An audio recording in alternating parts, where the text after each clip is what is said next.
Welcome to your Farm and Home Show. My name is Joanna Coles, and this morning we're visiting with Kristin Hildabrand, Warren County Extension Agent for Horticulture. Good morning, Kristin. Good morning, Joanna. Now, this is one of your favorite things to do, and it always winds up so beautiful, but dahlias are kind of the star of this show. That's right. They are the fall flower that is in season right now. So we're going to show how to make a dahlia arrangement. In the center here, we've gone ahead and actually took a block of wet Oasis or floral foam, and you can buy that anywhere basically. So what we've done is we've cut it down to size to fit our vessel here, and then we've added water. You don't want to force this down into water, you just want to let it slowly soak up like a sponge. This is the mechanics of the arrangement. So what we're going to do is kind of do like a crescent type shape of our arrangement, and basically I'm going to kind of start with those that kind of can come out like kind of give us a little bit of added there. So I'm just going to take my pruners here and cut this to one side.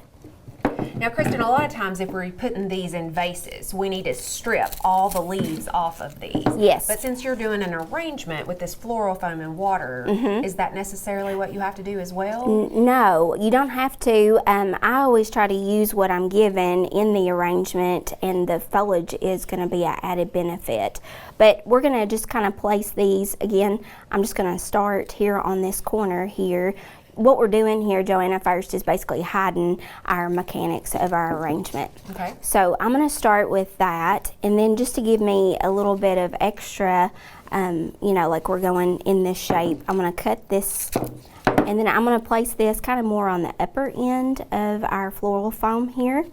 So you can kind of see that's going to be my side here and this. So you're just kind of outlining the piece. Exactly. And these stems of the dahlia are very hollow. So, you know, when you get this at the farmer's market, it's going to be a little bit longer type stem, but you know, you can always cut it down to size to make it fit kind of what you want. So we're just going to kind of place this. There's no rhyme or reason to it, but we're just basically covering. And then you're just going to continue to add the dahlias first. Yes, that's right. Okay.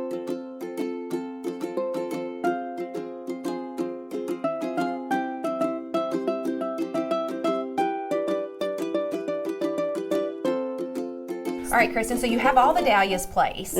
Yeah, so what we're going to go to next is a little bit of our foliage that we have. This is going to give us a little bit of a little fragrance to our arrangement. It's eucalyptus, and that's one of the really pretty foliage that a lot of our local flower farmers have. So we're just going to kind of place it around the back and around the dahlias, since the dahlias are more of our focal point.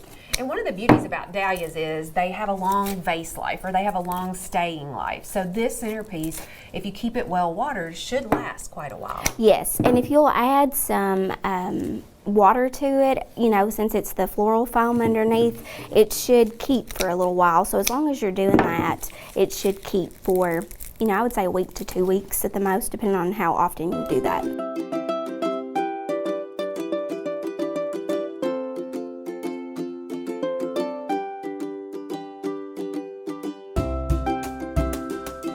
So I've got some Eastern red cedar that I'm just going to place kind of here just in between. You don't need a whole lot, but I am going to hide the mechanics. And then also for a little bit of filler, we have some goldenrod. And I absolutely love goldenrod for this time of the year. So I'm just going to place this just kind of in between, so that way that you can just have a nice little pop of yellow in between our dahlias. And then to finish it off, Joanna, I'm just going to place, this is actually persimmon. I actually cut it out in the fence row, but that's just going to be some of our airy touches that we're going to add. So I would encourage anybody, like once they grab a hold of the dahlias at the farmer's market or from a local flower farmer, that you go out and kind of see what you have in your garden and landscape, because it can really make an arrangement a little bit more extra.